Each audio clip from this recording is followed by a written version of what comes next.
mim é um prazer voltar aqui nessa casa, né? Como a Terezinha disse, eu vim quinta-feira e geralmente eu dou as palestras ou terça-feira à noite ou quinta-feira à noite pelas casas, e para mim está sendo uma experiência nova ter esse convite de vir domingo de manhã, e bom ver a casa cheia assim e animada logo cedo, né? Uma experiência muito boa.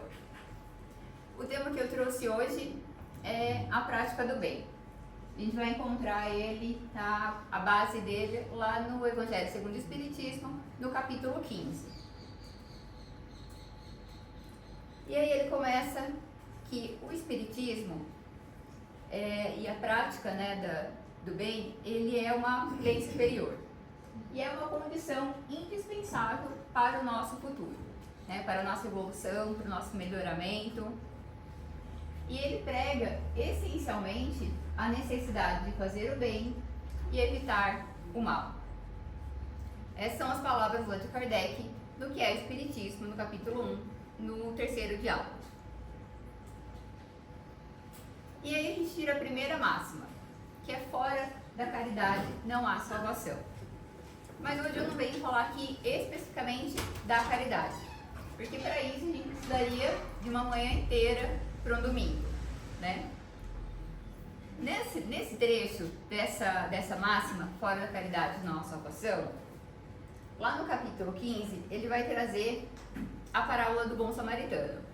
Só que eu não vou usar o trecho da explicação que está lá no Evangelho de Mateus, mas sim o que está lá em Lucas 10, 25 a 37.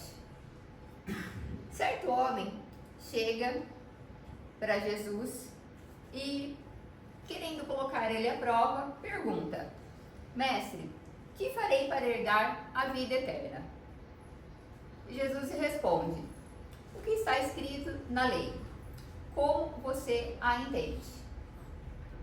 E o homem respondeu: ame o Senhor, seu Deus, de todo o seu coração, de toda a sua alma, com todas as suas forças e todo o seu entendimento. E ele ainda continua: e ame o seu próximo como você ama a si mesmo. E Jesus respondeu: perfeitamente, faça isso e você viverá. Mas o homem, não contente ainda, querendo dar mais uma cutucada ainda em Jesus, ele pergunta: quem é o meu próximo? E Jesus segue dizendo: um homem descia de Jerusalém para Jericó e caiu na mão de alguns ladrões. Estes, depois de lhe tirar a roupa e lhe causar muitos sofrimentos, retiraram-se e deixaram-o semi-morto. Por causalidade, um sacerdote passou naquele caminho que estava aquele senhor, olhou e nada fez. De igual modo, um levita também passou por aquele mesmo caminho, viu aquele senhor ali precisando de ajuda e também nada fez. Mas veio passando um samaritano pelo aquele mesmo caminho, viu aquele senhor e resolveu ajudar. Então cuidou dos seus ferimentos, deu o que beber, colocou ele em seu próprio animal e levou até uma hospedaria. Chegando lá, disse para o dono da hospedaria: olha, tome aqui um dinheiro, eu vou até a cidade e o que precisar a mais eu venho e acerto contigo. Então, por essa passagem, Jesus pergunta a esse homem: qual desses três parece ter sido o próximo do homem, o mais próximo, né, que a gente tem? E aí o homem respondeu que é aquele que teve misericórdia. E Jesus finaliza: vá e faça o mesmo. Então, o mais próximo é aquele realmente que está precisando de ajuda, né? Que é aquele que realmente a gente tem que ter uma atenção especial. E aí, voltando lá na passagem de Mateus, que é o que traz o capítulo 15, Jesus fala que toda vez que ele precisou de água, lhe deram. Precisou de comida, lhe deram. Estava passando frio, deram o que vestir. Mas aí perguntaram: Jesus, mas quando foi que teve sede e demos o que beber, teve fome e demos o que comer. E ele continua mais a passagem e ele fala: toda vez que você fizer isso a alguém, estará fazendo por mim. E aí é preciso a gente entender o que é o bem e o mal. E para nos auxiliar nesse entendimento, eu trago algumas perguntas e respostas lá do Livro dos Espíritos. Então, na questão 630, pergunta-se: como se pode distinguir o bem e o mal? E ele coloca, os Espíritos respondem: o bem é tudo que é conforme a lei de Deus. O mal, por sua vez, tudo o que é contrário. Então, a gente tem que seguir conforme as leis de Deus. E por mais que elas sejam escritas, essas leis de Deus, a gente tem no nosso coração o que é certo e o que é errado. Né? Às vezes a nossa consciência bate ali: puxa, não devia ter feito isso, ou devia ter feito aquilo. Então, a gente tem inato na gente o que é o bem e o mal, o que é contrário ou não às leis de Deus. E na questão 642, Kardec ainda pergunta: para agradar a Deus e assegurar a sua posição futura, bastará que o homem não pratique o mal? E os Espíritos respondem que não basta não fazer o mal, é preciso ainda praticar o bem. E ainda avançando um pouquinho mais, na 640, e quem se aproveita do mal praticado, será também que estaria praticando o mal? E aí os Espíritos respondem: é como se houvera praticado. Então, aquele que às vezes não teve a coragem de praticar o mal, mas se aproveitou daquele que praticou o mal, pelas leis de Deus, é como se ele próprio tivesse praticado. Então, se eu só desejar o mal, eu também estaria tendo uma atitude repreensível? Não sei se alguém esteve aqui na minha palestra anterior, na quinta-feira, às vezes todo mundo vem, gosta de vir de quinta no sábado, no domingo, todos os dias tem palestra. Mas na palestra anterior eu trouxe o poder do pensamento, da vontade e da fé. E lá eu tratei bastante da energia do pensamento, que ele cria, o pensamento ele cria as nossas atitudes. Então, se ele cria nossas atitudes, só o fato de eu desejar o mal, eu estou pensando no mal, então ela também é uma prática repreensível. Porque nós somos centros de energia. E se a gente só o fato de pensar o mal, porque às vezes a gente acaba não falando. A gente vê uma situação, a gente já está começando a domar o nosso impulso, às vezes, de não falar, mas a gente pensa. Então a gente também está praticando o mal só de estar pensando. E aí, será que tem? Ainda tem a anterior aqui. Vou voltar. Será que todos têm a mesma possibilidade de praticar o bem? Ou teria alguém que não poderia praticar o bem? Os Espíritos respondem que só existe uma pessoa, um tipo de pessoa que não teria condições de praticar o bem. E essa pessoa é o egoísta. Será que somos essa pessoa? Só o egoísta que ele não encontra possibilidades, não encontra condições de praticar o bem. Então, ele fica ali: não é esse meu momento, não é agora. Então, a gente precisa repensar realmente as nossas atitudes, se o nosso egoísmo está nos impedindo dessa prática do bem. E aí, a gente pode dizer: mas eu pratico bem, faço um monte de coisa e não vejo a minha vida melhorar. Que tudo tem seu mérito, E, segundo as leis de Deus, o mérito dessa prática do bem, ela está na dificuldade em praticá-lo.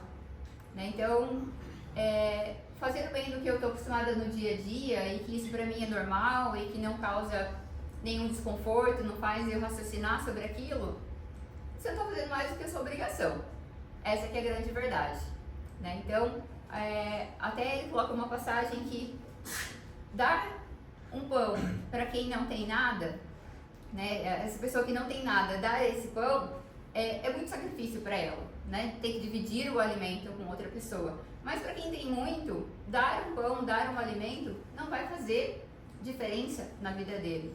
Então, às vezes, a gente precisa pensar se realmente o que a gente está praticando de bem está contribuindo de fato com a nossa evolução. E não ficar, porque eu faço um monte de coisa, né? E qual é a dificuldade que eu estou tendo para praticar isso para realmente estar me melhorando? Então, os espíritos colocam que é realmente a dificuldade em praticar. E aí que nós chegamos na segunda máxima. Amar o próximo como a si mesmo. Fazer pelos outros o que quereríamos que os outros fizessem por nós. Está lá no capítulo 11, no item 4 do Evangelho segundo o Espiritismo. Que é a expressão máxima, realmente, da caridade.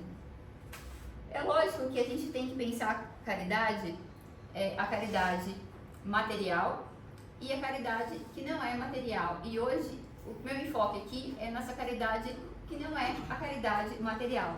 É lógico que a caridade material ela é extremamente necessária, ainda mais para uma instituição religiosa ou até mesmo várias organizações não governamentais, precisa realmente da caridade também material, tá? Mas a gente precisa entender essa máxima aqui de uma forma muito peculiar. E para nos ajudar um pouco nessa máxima, para a gente entender isso, a gente vai buscar lá também no Evangelho segundo o Espiritismo como que a gente pratica, né, ou como nos ajuda a praticar a máxima ali da caridade de amar ao próximo. E ele pergunta, né, qual o verdadeiro sentido da palavra caridade, como entendia Jesus? E aí ele coloca 3 palavras muito importantes, que é o BIP. Para quem aqui é mais antigo, não é aquele BIP, aquele aparelhinho que antes do celular, sabe? Que a gente mandava mensagem, precisava falar com alguém, e aí ele apitava e falava, liga para fulano quer falar com você. Não é esse BIP que eu estou falando. O BIP que eu estou falando é da benevolência. Então, o Evangelho, o Espiritismo coloca pra gente que para eu começar a praticar o bem para o meu próximo, né, amar o meu próximo como a mim mesmo, eu preciso ter benevolência, eu preciso demonstrar afeto, eu preciso ter empatia com o meu próximo, né, o meu próximo mais próximo e o meu próximo não é tão próximo assim. E eu preciso também ter indulgência, né, eu preciso ter consciência de que as pessoas estão em graus evolutivos diferentes e que eu preciso compreender que as imperfeições das outras pessoas e as minhas próprias têm altos e baixos, né? E todos nós estamos aqui em evolução. Então, não dá para exigir do outro ou de nós mesmos que nessa única encarnação a gente vire espíritos que somos hoje para antes. E aí, completando o BIP, a gente tem o perdão, né? Lá na oração do Pai Nosso, a gente já fala todo dia, né? Perdoai as nossas ofensas, assim como temos perdoado a quem nos tem ofendido. Será que a gente tem realmente perdoado os outros como nós temos nos perdoado? Então, essa ferramenta do BIP, a gente tem que usar tanto para o outro, né, nesse amor ao próximo, e conosco mesmo.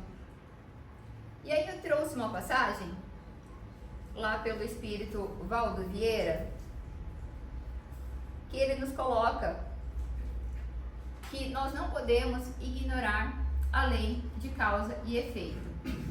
E essa frase que ele colocou na sequência, que somos livres e diariamente criamos destino. Então, às vezes, a gente tem uma concepção errada que tudo acontece de ruim na nossa vida, é karma, é porque a gente merece. Não, tá a lei de causa e efeito, que se a gente fosse tratar aqui da lei de causa e efeito, a gente precisaria mais de uma manhã, novamente toda aqui, para conversar, de tão rico que é realmente o nosso evangelho. E ele coloca ainda, finalizando, que coexistimos na interdependência. Então não dá para ser, com todo respeito, um monge budista, que você fica isolado lá na montanha e não tem problemas do nosso dia a dia, né? Com as relações interpessoais. Então são por meio dessa coexistência, dessa interdependência, que realmente evoluímos. E agora, abrindo um parênteses para ver se a gente realmente entendeu a caridade para com o outro, né? De fazer ao outro o que eu gostaria que fizessem por mim, eu vou propor hoje, saindo um pouquinho, né, do roteiro de só exposição, eu vou contar hoje com a colaboração de vocês para esse experimento. Vocês topam de participar? Legal. Então vamos supor que tem uma família precisando de ajuda, de várias ordens. E vocês, cada um de vocês, tem R$100 para poder ajudar. Levanta a mão quem ajudaria com esses R$100 comprando uma cesta básica.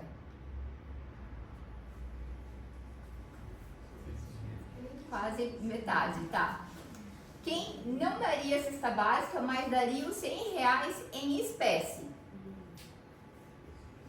Mais alguns. A maioria daria a cesta básica. E quem não daria nem a cesta básica e nem o dinheiro, daria uma ajuda de uma outra forma? Tá, legal. Então, cada um levantou a mão conforme as suas convicções. Se a gente voltar lá no fazer ao outro o que gostaríamos que fizessem por nós. Quem talvez tenha pensado, eu vou dar a cesta básica, a pessoa está precisando de ajuda, está precisando de alimento, né? Eu gostaria de receber o alimento, então eu vou dar a cesta básica.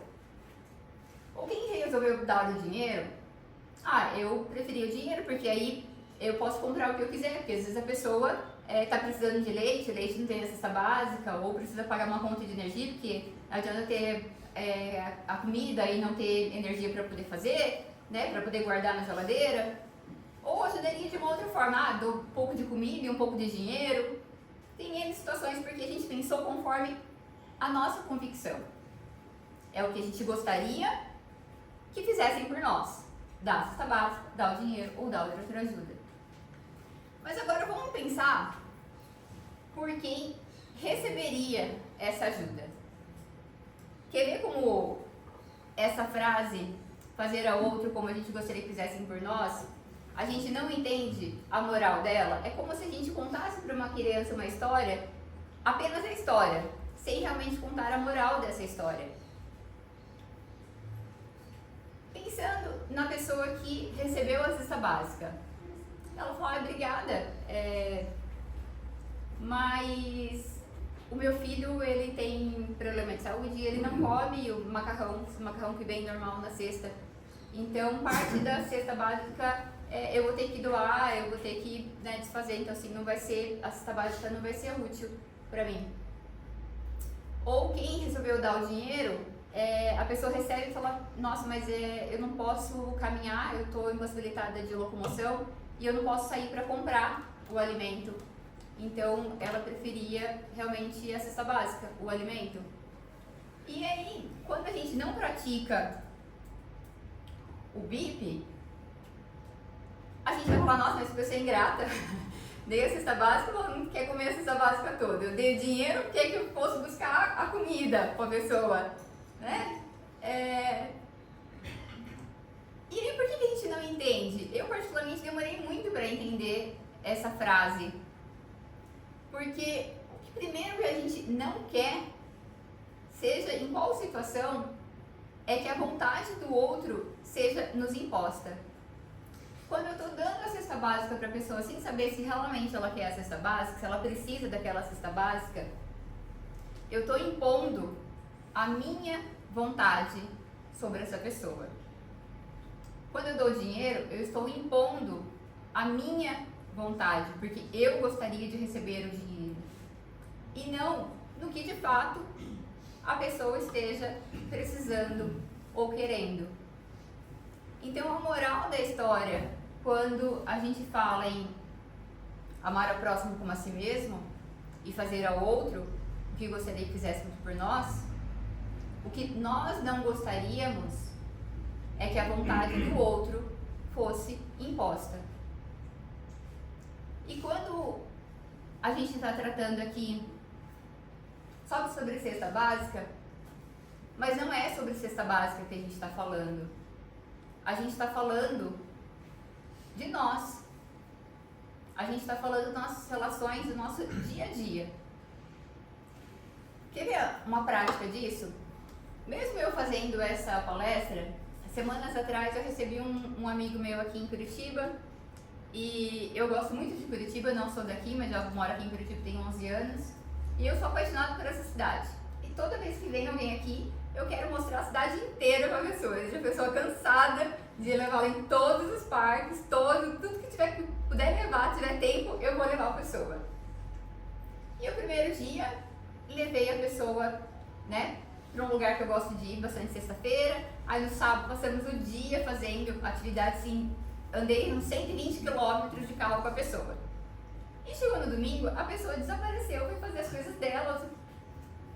E aí eu fiquei, nossa, será que eu fiz uma coisa errada? Nossa, será que eu falei uma coisa que a pessoa não gostou? Eu fiquei 2 dias chateada. Aí a pessoa acabou indo embora e eu falei, não, eu vou ter uma conversa com ela, porque, nossa, será que... eu não sei o que aconteceu, né? Que a pessoa foi fazer outras coisas, eu tinha tantos outros lugares para mostrar para a pessoa. E aí, terça-feira, no dia do trabalho mediúnico, ficou na responsabilidade de eu fazer a oração inicial ali, de abrir o evangelho e fazer a leitura, e caiu qual o tema? Amar ao próximo como a si mesmo. E aí, na hora, como eu já tinha feito a palestra, eu falei, e eu ainda não aprendi. Assim, em momento algum eu perguntei para ele se de fato ele queria fazer todas aquelas atividades naquele final de semana inteiro que eu planejei para ele, que eu achei que era melhor para ele, que era de fato o que ele queria. Então não é só sobre cesta básica, não é só sobre dar dinheiro a alguém, é saber realmente o que ela está precisando nesse momento que eu mais queria era agradá-lo. Só que a forma que eu queria agradá-lo não era exatamente o que ele queria. Ele queria conhecer outras coisas da cidade que talvez eu não aprecie, mas ele queria conhecer. E ele viaja o mundo fazendo isso, ele viaja o mundo sozinho. Então ele já está acostumado com isso. E aí ele chegando aqui, eu achei que eu pudesse fazer algo por ele, sem realmente saber o que ele queria. E sim, eu fiz pelas minhas convicções. E aí aqui a gente entende que é sobre mim, é sobre eu. A caridade começa com que, a partir do momento que eu realmente me entendo. E aqui eu abro um parênteses de novo para tratar do bem próprio. Você tem cuidado da sua alimentação como deveria? Ou come como louco, achando que o mundo vai acabar e se eu desencarnar, pelo menos eu desencarnei de barriga cheia, né? Ou você procura o médico só quando está doente, não faz nenhum tratamento preventivo, não cuida da saúde, só realmente procura quando precisa de um médico, né? E talvez ainda pode ser tarde. Ou ainda não cuida da saúde emocional. O Ministério da Saúde agora resolveu colocar na NR, né, nas normas de segurança do trabalho, a questão emocional, que vai começar a fiscalizar, porque aumentou muito nos últimos anos a quantidade de trabalhadores que se afastam por problemas psicológicos. Então, precisamos muito cuidar da nossa saúde emocional. E quando eu não tenho cuidado próprio, como que eu vou cuidar do outro? Né? Porque no Evangelho ele bem nos coloca: eu não dou o que eu não tenho. Se eu não tenho amor por mim, eu não tenho como dar para o outro. Eu não tenho como fazer pelo outro aquilo que eu não faço nem por mim. Então, eu pergunto para vocês: o que você tem de mais valioso? Se pudéssemos aqui fazer como um experimento social, mas não vou fazer dessa vez, pudesse perguntar para cada um de vocês: o que você tem de mais valioso? Talvez a gente teria algumas respostas, né? E vamos ajudar nessas hipóteses pensando aqui. Será que seria o dinheiro que a gente tem de mais valioso? Se eu perguntaria isso talvez em outro lugar, a maioria talvez pensaria que sim, mas como estamos aqui em uma casa espírita, já seres cristãos, um pouquinho mais evoluídos, falar não, dinheiro seria a última coisa que seria de mais valioso que temos. Então, seria o trabalho, né? Porque o próprio Evangelho coloca a lei do trabalho, né? Que evoluímos por meio do trabalho. Tudo que fazemos é trabalho. Mas todo mundo gosta do trabalho que tem? Não, né?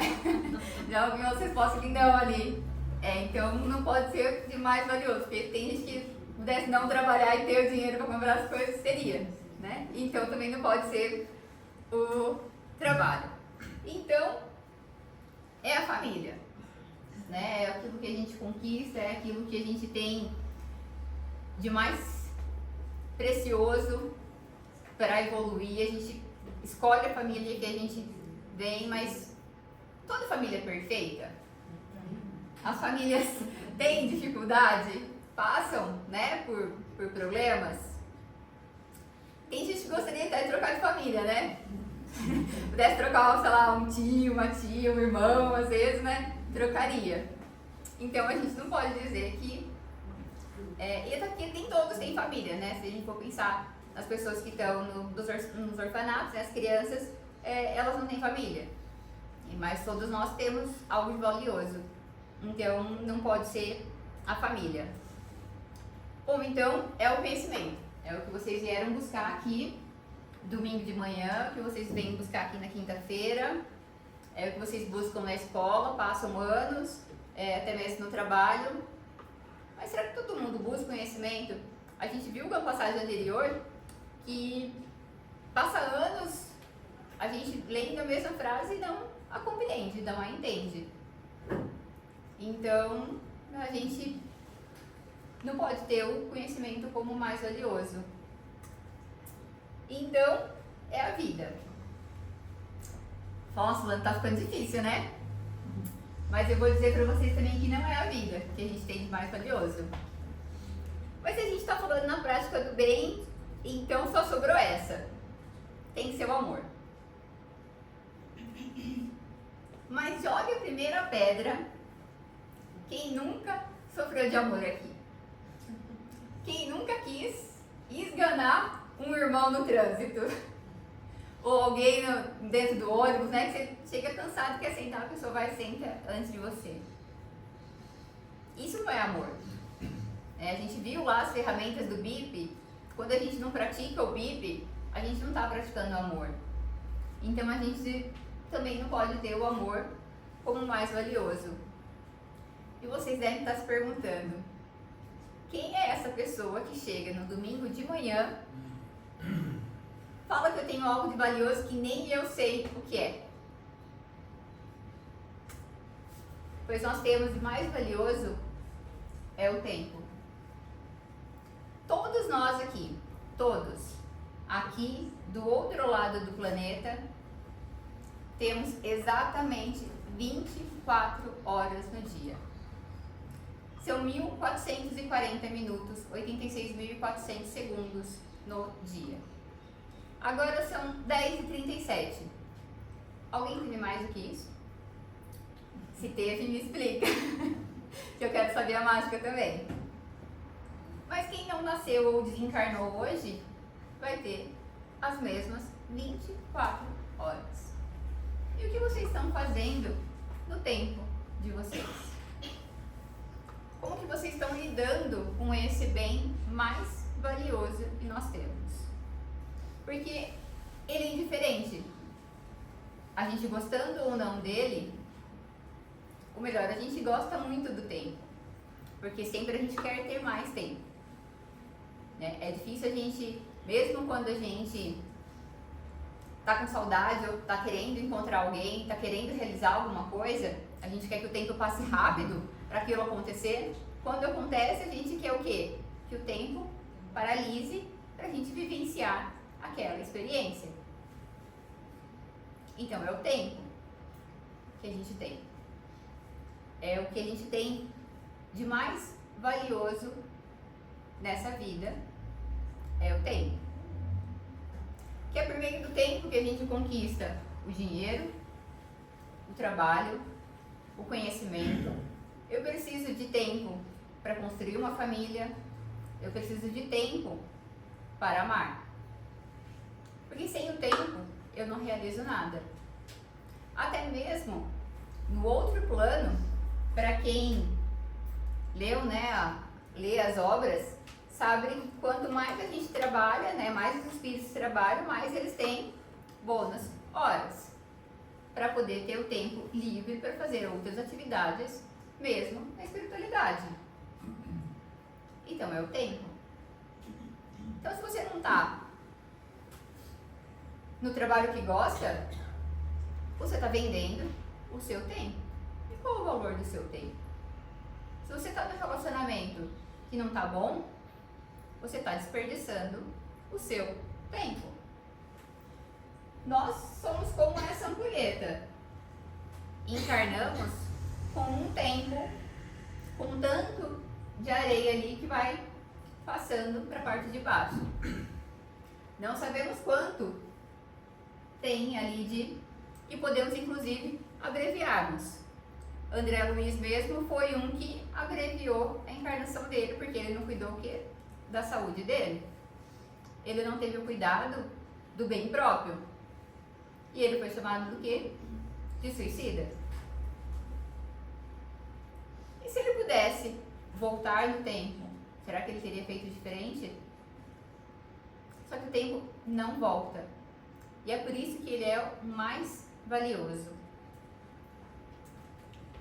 Para quem convive com alguém diariamente, um ano pode ser pouca coisa. Tá ali com a pessoa, briga, separa, volta, faz as pazes e tá junto. Mas para quem já perdeu um ente ou tá longe de quem ama, esse um ano pode ser muita coisa. Para quem se alimenta bem, tem uma saúde boa, um mês pode ser pouca coisa. Mas para quem está no hospital, na fila de transplante, um mês pode ser muita coisa. Inclusive a vida dessa pessoa. E apenas um segundo. Apenas um segundo separa o ganhador de uma corrida para o segundo colocado. Olha como o tempo é importante. Então hoje que a gente está na era das redes sociais, né, e o aumento das doenças emocionais, muito em fruto das redes sociais, quanto tempo você tem usado para ficar em rede social, para ver jornal que não contribui com o seu conhecimento, com a sua evolução? Quanto tempo você tem gasto com coisas desnecessárias que não trazem a sua evolução? que não contribuem para o seu bem e não contribuem para o bem do próximo. Né? Porque estamos falando aqui de lei de caridade, né? Da prática do bem. Então a gente tem que usar de uma forma melhor o nosso tempo. E já me encaminhando para o final, diferentemente da outra pergunta que eu perguntei para vocês, o que vocês têm de mais valioso, eu trago essa pergunta na primeira pessoa. Como eu tenho usado o meu tempo na prática do bem? Porque é o nosso bem mais valioso. Essa casa espírita, como a casa espírita que eu frequento, que eu trabalho, como várias outras instituições, elas só funcionam em razão da caridade humana. A caridade material, de se conquistar tudo que está aqui hoje, e da caridade não material. São as pessoas que aqui estão, os dirigentes, as pessoas que recebem, o pessoal do passe, o Idago, que cuida da internet, o palestrante. Todos nós aqui dedicamos o nosso tempo para estar aqui. É a nossa caridade, né? A gente poderia estar fazendo qualquer outra coisa, inclusive em casa dormindo, caminhando no parque, ó, que domingo de sol agradável. Mas nós estamos aqui dedicando o nosso tempo. Então, como cada um de vocês, então por isso que eu coloquei na primeira pessoa, para que vocês saiam daqui hoje pensando como cada um de vocês tem utilizado o tempo de vocês na prática do bem. Ah, mas eu não sou espírita, não quero ajudar na casa espírita. Tá, então ajude em qualquer outra instituição. A católica, a evangélica, a batista, o terreiro, todos precisam de ajuda. Ah, mas eu não quero me ligar a uma religião. Ok, vá em uma outra instituição de caridade, criança, idoso, hospital, e vá gastar um pouco do seu tempo na prática do bem. Ah, mas também não tenho meios para isso. Ok, passe a mão no telefone, ligue para sua tia que você não fala há meses, aquele seu amigo que está com problema, que não tem ninguém para ouvir ele. Tenha uma escuta assertiva, sem julgamento, que isso é praticar o bem. Quantas vezes a gente já não chegou alguém na gente e começou a falar, e você não deu opinião nenhuma, não falou nada, falou, nossa, foi bom conversar com você. A pessoa fala, também eu nem falei nada, porque ela só queria falar, ela só queria ser ouvida. E o que muitas vezes a gente faz? Interrompe, mas eu no seu lugar, não sei o quê. E às vezes a pessoa não quer isso, como a gente viu lá. Será que quando a gente está contando uma história para alguém, a gente gostaria de ser interrompido? A gente gostaria de receber o conselho que a gente não pediu? Que uma coisa é a pessoa falar, contar a história dela e falar, o que você faria? Se a pessoa te perguntar o que você faria, você dá a sua opinião. Se ela não te perguntou, você não deu, você não tem que dar a sua opinião. Que a partir do momento que você dá a sua opinião, você está fazendo com que impondo a sua vontade. E não está praticando a benevolência, não está praticando a indulgência, quanto mais o perdão. Então, eu quero que vocês saiam hoje daqui com esse questionamento. Como vocês têm usado o tempo de vocês na prática do bem. E, para fechar, vamos relembrar o que trouxe nessa manhã aqui de domingo. A máxima primeira é que fora da caridade não há salvação. E aí entendemos o que é o bem e o que é o mal, que inclusive só o fato de pensarmos no mal é praticá-lo, e que precisamos ter amor ao próximo pensando no BIP, que são as ferramentas para esse amor próprio, e que fazer ao outro não é impor a minha vontade ou os meus pensamentos, mas sim o que realmente o outro gostaria, mas que para isso eu preciso ter o conhecimento próprio, do meu bem próprio, e que o meu tempo é o que eu tenho de mais valioso. E como eu estou usando esse tempo na prática do bem, seja numa casa espírita, numa organização religiosa, numa instituição de caridade, com o meu próximo mais próximo. Então, agradeço o convite da casa, espero poder vir mais vezes, e essa foi mais a minha contribuição, o meu tempo valioso de estar aqui com vocês hoje. Espero ter trazido esses questionamentos, né? Eu gosto muito do Espiritismo aplicado à prática, né? De trazer o exemplo, de fazer essa ideia social aqui, porque às vezes a gente realmente tem, por mais que a gente estude, por mais que a gente busque o Espiritismo, tem coisas que a gente ouve falar, mas não sabe como realmente coloca na prática. E às vezes coloca na prática, mas de uma forma errônea. Então, eu busquei trazer para vocês, de uma forma didática, de como trazer essa mensagem. E eu espero, de coração, que de alguém aqui saia mais um novo trabalhador.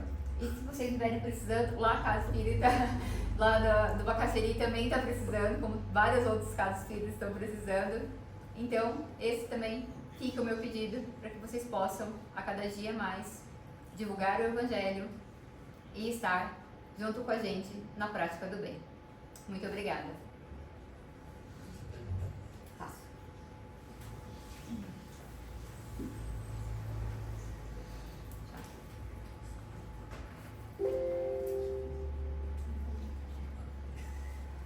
Fique à vontade agora, para quem quiser fechar os olhos. Vamos fazer uma respiração. Senhor Deus, Mestre Jesus, espiritualidade amiga, agradecemos por mais essa oportunidade de estarmos aqui, reunidos em Seu nome. Senhor, agradecemos por todas as dificuldades que colocam em nosso caminho, pois contribuem para a nossa evolução. Senhor, nos auxilie no nosso dia a dia, que possamos aprender mais pelo bem que pelo mal. Que possamos, Senhor, plantar boas sementes para colher bons frutos. Que possamos apreciar mais o cheiro das rosas ao invés dos seus espinhos. Que possamos, Senhor, olhar no espelho e reconhecer em nós tudo aquilo que precisa ser melhorado. Que possamos, Senhor, ter a nossa fé, a nossa esperança renovadas em cada dia. Que nosso caminho seja iluminado e que possamos levar luz a todos aqueles que necessitam. Fique conosco, hoje e sempre, que assim seja. Obrigada.